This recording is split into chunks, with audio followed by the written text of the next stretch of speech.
What do you think of the class fantasy of each class? So when it comes to Artificer, I think that it's pretty unique. They're not saying that they're magic users. They're saying that they put in the science first and they're tinkerers and really trying to do things a different way. As far as the fantasy goes, I think Artificers are like right up there. As far as the execution, right, from the subclasses, the armor is real cool. That's the one that you can pretty much create your own suit of armor. Something like this. This is an actual race. This is a Warforged race, but essentially you're making a suit of armor for your guy like this, even though they look like that, you know? So that's pretty cool. You got artillerists, you can have a gun, you have a battlesmith, right? You can have a companion. So there's a lot of great fantasies in there. That's the Artificer there. As far as the Barbarian goes, I feel that they do a pretty good job. Actually, they do a really good job. It used to feel pretty lonely, I guess, with the Barbarian. It almost seemed like everybody always played like Conan the Barbarian type thing. Kind of like, you know, the wild man. But then they started adding more and more subclasses over the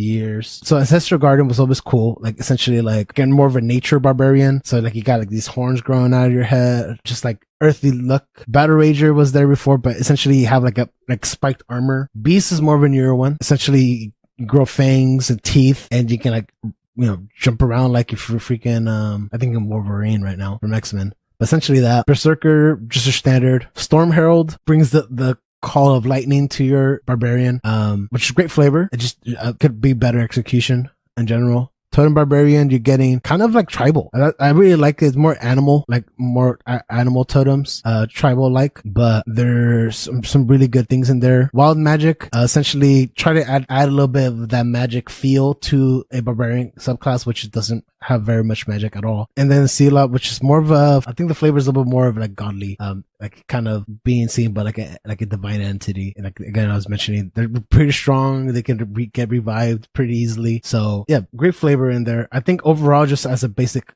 class goes, I think the Artificer's beating the Barbarian for flavor. Just, you know, you see the Artificer, you read on it and you're like, okay, I understand the fantasy, where the Barbarian just seems like pretty standard. And now once you start reading the subclasses, you're filling in those gaps. Oh yeah, okay, I see how this works. I see how that works. So I think the Artificer sub fantasy is a little bit clearer. Bard. So I think the Bard fantasy that they do here is pretty clear cut. I feel like the Bard is one of the more popular characters in the game, like classes in the game, and there's always the jokes, right? Can you seduce a dragon type thing? So you have that vibe going for you. You're already kind of going from a great vibe, and I think that they're doing a really good job of expanding the flavor, expanding the fantasy. They're not just singers and only play lutes, even though I think a majority of people, that's what they're gonna do.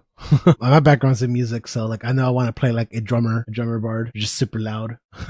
but yeah, just going to the subclasses again. They got a class that they can create things out of nothing, almost glamour bard, so they're like super like Liberace, essentially. Spirits, one that fights a little more melee like. Whispers. But yeah, overall that's doing pretty good. I feel it's pretty standard though, standard fantasy. Blood Hunter, it's clear cut, like you're understanding that they use blood magic. They're pretty much people who decided to turn themselves into monsters to fight other like deadly monsters like vampires, like in mutants. So I think there's really great flavor there, and the class delivers on it. I think that's what I've been focusing on, right? I've been focusing on what it actually looks like, feels like, but like does the class deliver on it. Cleric, you know, I like playing clerics. I just never like really understood what a cleric was, besides just like, oh, more of a religious type of thing, type of character, just from like any games, you know, growing up playing MMOs. But as far as the flavor goes, I think you get a lot of your flavors from the just from all the different types of subclasses that you can pick for your cleric, and I think that's where the flavor is really coming from. That we understand that the divine, and that's cool, but like you can get a one that does focus a little bit more on magic, one more on death, more on like blacksmithing, more on grave is almost like death, but just like different. Knowledge, life, light, which is more fire. See, this is an example of that. They should call this one like the fire light or something like that. But nature, order, peace, which is pretty cool. Just focusing more like passive. So I think your flavor comes a lot from the subclass that you pick in general. So Barbarian flavor stronger than the cleric in my opinion. Druid has strong flavor for sure, and I think I got my first like experience from a Druid was more from like World of Warcraft, right? I didn't really know what Druids were, and just them being able to like transform into animals and have these like earthly magic powers. I'll say that Druid is one of my favorite classes, one of my favorite like flavors in general, which is more earthy. They're expanding the flavors with it, right? There was, I think I was telling you, there was wildfire, and there's spores and stars and moon, land, dreams, right? So they're just spending on it, and the class itself does a good job. The spells providing that fantasy for you. Thank you for asking this question, by the way, Rico, because it really is helping even for those who are considering a class for the first time. Right. Fighter, I think the fighter is pretty straight up, like on point as far as the flavor goes. You understand what a fighter is, what they're supposed to do. In their description, it talks about that they are a trained warriors essentially, and like the class backs it up, right? The game's coming out with weapon masteries or properties they can give to weapons to like do extra stuff, make an enemy fall down or do extra damage, whatever the case is, maybe. So that's helping. But then the subclass I think there's great subclasses in here, like a samurai. Who thought would do a samurai, or like a psychic warrior, or a fighter that does a little bit of magic, or an Echo Knight's one that you can create shadows and like pretty much move with the shadows. I'm trying to think of like shadow clones. There we go. Yeah, right. I know a little bit of Naruto. But like the shadow clones from Naruto, just except they're all like black. So looking cool. A champion is just think of your gladiator guy, that's gonna do bigger damage. Also battle master, more tactician, leader type role. A cavalier is supposed to be more on defensive, but also like on top of horses. Purple dragon knight's more helpful aid. Then they have a fighter class just for archers. So Arcane Archer. So again, you can be an archer with a fighter class. You don't have to go ranger. So I think they do a really good job with the fantasy of the fighter in this game. Just changing it up, and I'm sure there's a lot more that can be done with it. It's just things have to be play tested and whatnot. So the monk was always always intrigued me, but I know for some other people it just didn't really hit. As the concept is really cool, right? You can actually, I remember thinking like first time I heard of the monk, I was like, oh, that's badass. You can just be like a shaman monk and kick people's ass, punch them. But over the years and currently, they're trying to improve this. It's just the class itself hasn't been fulfilling on the fantasy. It does, like you can still punch, you can like stun the enemies, but like the execution in the game is poor right now, and they're trying to make that better with the newest of playtest material that should be coming in next year. But overall, the monks they're a great class. They can be a really strong class, especially in the later levels. But I feel right now they haven't done enough to move away from that Asian inspired theme, and that's what they're trying to do. So Astral Self, so kind of like think Kung Fu Panda, right, when he's like in his astral form. Ascended Dragon, Drunken Master, right? I think Jackie Chan, the movie. Four Elements supposed to be like Avatar. Kenzai is a little more weapon, right? So just like think of like a regular monk that uses weapon. Long Death, I think of Bruce Lee. Mercy is more of healing. Open Hand reminds me of Kung Fu Hustle, essentially, just because it has the word hand in it. Shadow, like a shadow monk. Sun Soul, right? So the flavor is there, but the flavor is like really stuck to just one type of monk, which is more Asian influenced monk, and they're working on that to kind of change it more, essentially. Paladin, the flavor comes from the role playing. I feel this is my basic description of a paladin. You wield a big weapon, you have armor. You can be on a horse and you can hit really hard. If I was going to describe it in simple words, that's my simple description of a paladin. And like, you have your oaths, and your oaths can be to a god, just like a cleric would do. But they're known, right? And a lot of games, they're known as that tank. They're known to do that damage as well. I think they're really strong. In this game, I think they have a little bit of good of everything. More on the physical side versus the spell side. They're kind of more weaker on the spells. Like a cleric is way stronger. Essentially, yeah. If you put them to scale, the paladin and the cleric are in the opposite scales of each other. Where paladins are really good on the physical side and a little bit weak on the magic side, and then clerics are a little bit weaker on the physical side of things, and then stronger on the magical side of stuff. But they're both really strong as far as the classes goes. But as far as flavor goes, they could work on the flavor. A lot of things don't speak to me except this Oathbreaker. I haven't played Oathbreaker, essentially as somebody who betrayed their oath against somebody. Like, I give you my word, and you're like, forget that. I'm going to do my own thing. If you like it, you like it. But I don't think I like the flavor too much because it's too similar to a fighter, kind of similar to a cleric. Just except you're more of a knight. I think that's the thing. As far as flavor goes, they need to make this like, hey, you are the knight, and paint it like that even more. It's there, but it wasn't there. That wasn't the first thing that popped into my head, you know? So they can play into that more side of it. That I think that'd be stronger on the fantasy side of things. Excuse me, Ranger. I don't know about you, but I think almost everybody likes shooting things with the bow, or at least that's just me. So I think the flavor's there, being a badass with the bow.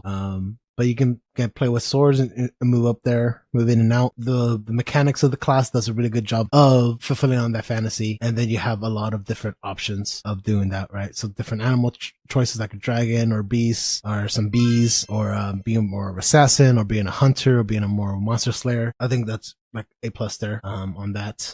Assassin. Well, not assassin. I keep calling it assassin because that's the first thing you think of as when it comes to the rogue. But as far as the fantasy goes, I think the fantasy comes more from the subclass than anything. Just because there's different types of rogues. You got your squashbuckler, who more like kind of your Captain Jack Sparrow. You got your mastermind, more planner, kind of like Sherlock Holmes style assassin, arc and trickster, be able to do some little magic thief. Right? I think it comes more from the subclass. Just looking at it raw, I feel like you never don't know what to expect from a rogue in any game until you just see the abilities or until you start using them. So all I really know is like you're supposed to be kind of sneaky. It's sometimes really dependent on what subclass you have or what type of items, magic items in the game do you have to help you do that better. So that's where it's at with the rogue. The sorcerer. Sorcerer's really cool, flavor wise. First thing you think of is like Harry Potter. You don't need no spell book. And they can just cast spells. I think the flavor is stronger than the actual game mechanics of the class. Because right now you're limited of how many spells you can have, but I know they're trying to change it to, you can switch between spells from day to day in the game. And that's going to give you a lot more flexibility, and that's going to add to the flavor. Yeah, I think everybody thought about having superpowers or being able to cast some sort of time-stopping spell or something. That's all something for me. So they got wild magic, which is a storm. They got shadow magic, lunar magic, divine, draconic, clockwork, aberrant mind. So yeah, they got some cool fantasies in there. Warlock, I think one of the strongest ones from when I first started. I was like, okay, that's really cool. I like the concept of Warlock. I just don't understand how to play it. That was my first impressions of the Warlock. Was a bit confused at first, but the idea of you having this demon that you have to answer to, you know, they can be like, I need a blood sacrifice every single week, or they'd like, we just need to create a prank every single day on somebody and I'll be happy, right? It's just interesting, and they have a lot of different patrons that you can pick from. They all don't have to be evil. They can be good, like celestial, divine. But essentially you're genie, right? You're calling on a higher power to provide you your magic, your abilities. And a lot of times it's creepy, more creepy abilities than anything. But yeah, I think there's great flavor in the Warlock, and I think that's why a lot of people like them right now, and they're having a hard time trying to find a good place for them with them currently, the Wizards of the Coast, because again they're literally trying to make them into half casters, like gave them the same amount of spells and slots like these guys, but they didn't really like it, so they're going to try something else. Yeah, so we'll see where that ends up next year when the new book comes out. And then Wizard, finally got to Wizard. There's a lot of classes, man. This is a loaded question. You gave me a loaded question, Rico. As far as the flavor goes for Wizard, I think you can't go wrong with Wizard. Everybody knows what a Wizard is. And I think off the bat, I was disappointed that the Wizard's so tied to the book. For me, my view of a Wizard was always more like a Sorcerer, where they just like somehow studied all the magic and they can just cast it, but in the game you have to be possessing of that book, which is fine. It is what it is, and you still can do a lot of badass spells that can destroy or like really change the field. So it is what it is. So it's more being studious. It appeals to those people who are studious themselves, probably very intelligent, or like scientists or doctor, like medical type of people. That's my thoughts. That's just my opinion. But overall, flavor is great. And then they expanded on it, and the class fulfills on it, right? It's pretty simple. Here's the book. This is how many spells you can prepare. You gotta find the spells and so on. It fulfills on it on the fantasy. Essentially, you know all magic, but you can specialize in different types of magic. So you can specialize in war magic, transfusion, necromancy, gravity, divination, chronology, which is more time. Blaze Singer, you can actually be up in front and do damage damage with weapons. So that's one that you can attack with, but you still got your magic. Anyways, yeah, that's everything there. Okay. Are you satisfied, Rico? Whew, that took me a while. Are you not entertained? That's what I'm thinking.